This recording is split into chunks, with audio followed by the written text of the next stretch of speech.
I always thought God could see straight through my skin, like he could peel it back and see every thought I'd hidden under my bones, every secret that kept me up at night. It was early 2002, and everything in our town felt the same as it always had.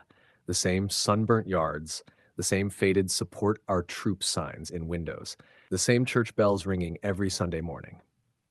I was 16, a junior at Timber Creek High, and my world revolved around three things: football, youth group, and trying not to go to hell. That's what they said would happen if I was gay. Go to hell. Burn forever. I didn't want that. I prayed every night for God to make me normal, whispering into my pillow, hoping my parents didn't hear. Then Jason Wyan showed up. He came to youth group on a Wednesday night in March. I remember because it was warm enough that day for short sleeves, and he was wearing a faded Sonic the Hedgehog t-shirt under an unzipped gray hoodie. His black hair flopped over one eye, and he kept looking at the floor while Pastor Ray introduced him. "Everyone, this is Jason," Pastor said. "His family just moved here from Kansas City. Be sure to welcome him." Jason bowed his head a little, mumbling, "Hey," in a voice so soft I barely heard it.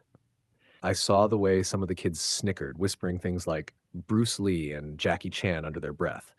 My stomach twisted, but I didn't say anything. I never did. Speaking up meant risking attention, and I had enough secrets of my own to keep hidden. After worship, Pastor Ray said, "Ethan, can you be Jason's welcome buddy tonight?" I nodded, heart thumping in my chest. When I walked over, he looked up at me with these deep brown eyes that felt like they were looking right through me, straight to all the broken, burning parts I kept buried. "Hey," I said, rubbing the back of my neck. "I'm Ethan." "Hi," he said again. His smile was small but real. We sat together during the lesson about how God made man and woman to be together and how homosexuality is a sin against creation. Every time Pastor Ray said sin, it felt like a slap across my face. I kept staring at the ground, fighting tears. I wondered what Jason was thinking. Did he care? Did he know? After group, I saw him outside, sitting alone on the church steps. The parking lot lights cast a dim halo around him. Everyone else was gone, picked up by parents or driving off in rusted trucks. I almost left, but something in me stopped. I walked over and sat down next to him. He wiped his eyes quickly, like he hadn't been crying, but I saw the tear streaks on his cheeks. "You okay?" I asked. He shrugged. "Yeah, just some kids at school today." I wanted to ask what happened, but I already knew. I'd seen it between classes, kids mocking the way he spoke, the noodles in his lunch, pulling their eyes back when he walked by, and I just watched. I never laughed, but I never said anything either. "Sorry," I whispered. I didn't know why I was apologizing, but I meant it. He looked at me with surprise. "It's not your fault." I swallowed hard. "Yeah, but it sucks." He let out a tiny laugh through his tears. "Yeah." We sat there in silence, listening to the cicadas singing from the trees. The breeze was warm and smelled like cut grass and the asphalt cooling under night air. I felt something then, sitting next to him, like a light flickering on in a dark room, like hope, like danger. I didn't want to move. I didn't want to go home. I wanted to stay there forever, next to him, where my heart felt full and broken at the same time. "Do you want to come over sometime?" I blurted out. "We can play video games or something." He looked up and smiled again, wider this time. "Yeah, that'd be cool." And just like that, something shifted in my chest. I didn't know what it meant yet. I just knew that for the first time in my life, I felt like God was right there with me, watching us. And for a moment, it didn't feel like he was angry at all. I started counting the days by when I'd see Jason. Sunday service, Wednesday youth group, quick hallway nods at school when no one was looking. At first, I told myself I was just being a good Christian, helping him adjust, showing him God's love. But deep down, I knew it was something else. Every Friday, he came over after school. We'd sit cross-legged on my bedroom floor, controllers in hand, battling each other in Super Smash Bros. Sometimes we'd pause the game just to talk.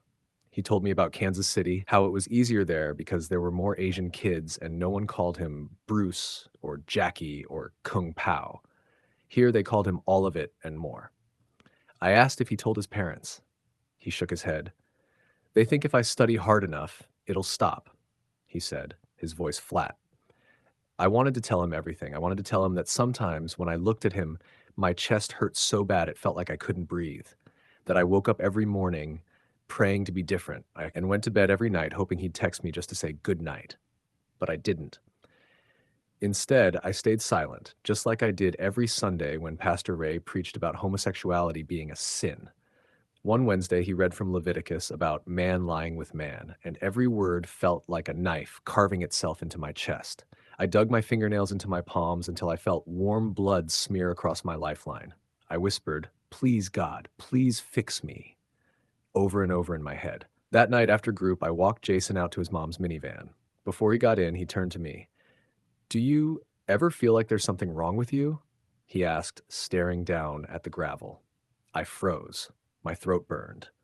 "Yeah," I whispered. "All the time." He looked up then, and for a split second, it felt like he knew, like we both knew. But his mom honked, and he turned away, leaving me standing there under the humming streetlight, heart pounding so hard I felt dizzy. It happened 2 weeks later. I don't even know how. Rumors spread like wildfire in small towns. Maybe someone saw us sitting too close under the bleachers during lunch, or maybe they just needed someone new to tear apart. I was at my locker when Tyler and his friends cornered me. "Heard you like the chink kid," Tyler sneered. His buddies laughed behind him, echoing chink like it was funny, like it wasn't a blade. "Shut up," I snapped, slamming my locker. Tyler shoved me hard against the metal. "What's wrong, fag? You gonna cry to your boyfriend?" "I'm not." My voice broke. I felt their eyes boring into me, hunting for weakness. "Or are you the girl in this relationship?" One of them snickered. I shoved past them and walked away fast, ignoring their laughter, ignoring the heat burning up my face and ears. Everywhere I went that day, it felt like people were staring, whispering, laughing behind their hands. At lunch, Jason sat alone, picking at his rice with chopsticks. I wanted to sit with him, but my legs wouldn't move. I hated myself for that. I hated how I could watch him suffer just to keep my own head above water. PE was last period. I changed fast and tried to get out to the field before anyone else. But Mr. Lewis, our coach, called out from his office. "Parker," he said, voice deep and calm. "Come here." My stomach dropped. I walked in, trying not to shake. He closed the door behind me. "You okay, son?" he asked. I stared at the ground. "Yeah." "Doesn't sound like it." Silence. Then my chest cracked open and the words poured out. "I don't know what to do," I whispered. "Everyone hates me. They keep calling me things, and they keep calling Jason names too, and I can't fix any of it. I can't fix myself." Mr. Lewis sighed, sitting back in his chair. "You know, my brother, he's gay," he said softly. I looked up, shocked. "He lives in Chicago now, married, 2 kids adopted, that I remember when he told my parents. My dad didn't speak to him for 3 years. But he never stopped being my brother, never stopped being a good man." He pulled out a small folded piece of paper and handed it to me. On it was a phone number.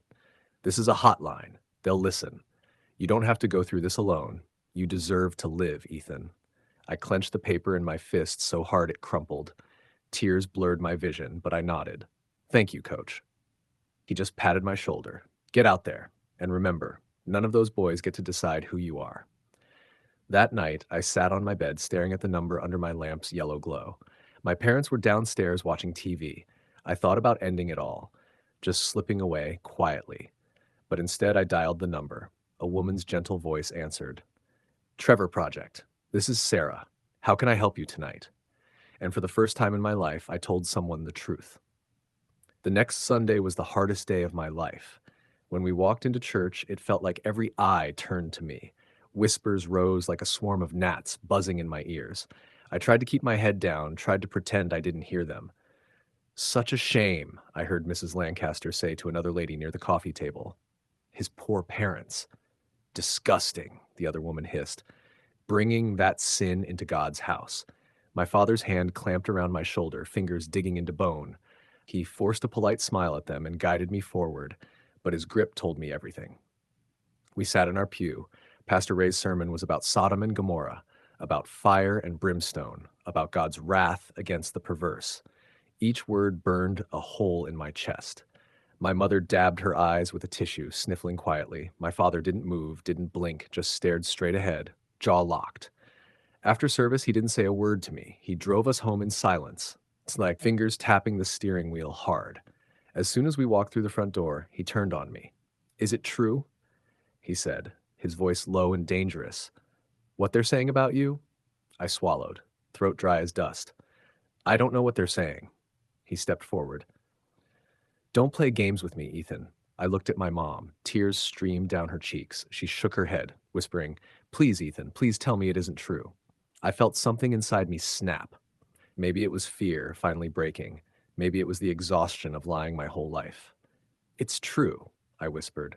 I I like boys. My father's face twisted into something I'd never seen before.